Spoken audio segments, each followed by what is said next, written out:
James Landale from the BBC. James Landale, BBC.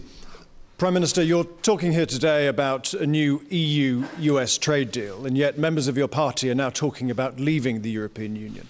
What is your message to them and to those pushing for an early referendum? And if there were a referendum tomorrow, how would you vote? And Mr. President, earlier this year you told David Cameron that you wanted a strong UK in a strong EU. How concerned are you that members of David Cameron's cabinet are now openly contemplating withdrawal? And on Syria, if I may, a question to both of you, what gives you any confidence that the Russians are going to help you on this? Well, first of all, on the issue of a referendum, look, there's not going to be a referendum tomorrow, and there's a very good reason why there's not going to be a referendum tomorrow, is because it would give the British public, I think, an entirely false choice between the status quo, which I don't think is acceptable. I want to see the European Union change. I want to see Britain's relationship with the European change and improve. So it would be a false choice between the status quo and leaving. And I don't think that is the choice the British public want or the British public deserve. Everything I do in this area is guided by a very simple principle, which is what is in the national interests of Britain.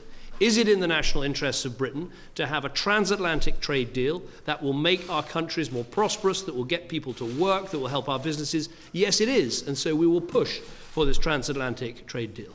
Is it in our interests to reform the European Union, to make it more open, more competitive, more flexible, and to improve Britain's place within the European Union? Yes, it is in our national interest. And it's not only in our national interest, it is achievable, because Europe has to change, because the single currency is driving change for that part of the European Union that is in the single currency. And just as they want changes, so I believe Britain is quite entitled to ask for and to get changes in response. And then finally, is it in Britain's national interest, once we have achieved those changes, but before the end of 2017, to consult the British public in a proper, full-on, in-out referendum? Yes, I believe it is. So that's the approach that we take, everything driven by what is in the British national interest. That is what I'm going to deliver. It's absolutely right for our country. It has very strong support throughout the country and in the Conservative Party, and that's exactly what I'm going to do. On the Syrian issue, you asked the question, what are the signs of Russian engagement? Well, I had very good talks with President Putin in Sochi on Friday.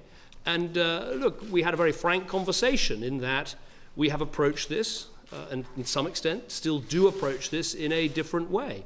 I have been very vocal in supporting the Syrian opposition, in saying that Assad has to go, that he is not legitimate, and I continue to say that. And President Putin has taken a different point of view. But where there is a common interest is that it is in both our interests that at the end of this there is a stable democratic Syria, that there is a stable neighbourhood, and that we don't encourage the growth of violent extremism. And I think both the Russian president, the American president, myself, I think we can all see that the current trajectory of how things are going is not actually in anybody's interest, and so it is worth this major diplomatic effort, which we are all together leading, this major diplomatic effort to bring the parties to the table to achieve a transition at the top in Syria so that we can make the change that country needs. Right. With respect to the relationship between the UK and the EU, we have a special relationship with the United Kingdom. And we believe that our capacity to partner with a United Kingdom that is active, robust, outward-looking, and engaged with the world is hugely important to our own interests, as well as the world. And I think the UK's participation in the EU is an expression of its influence and its role in the world, as well as obviously a very important economic partnership. Now, ultimately, the people of the UK have to make decisions for themselves. I will say this, that David's basic point that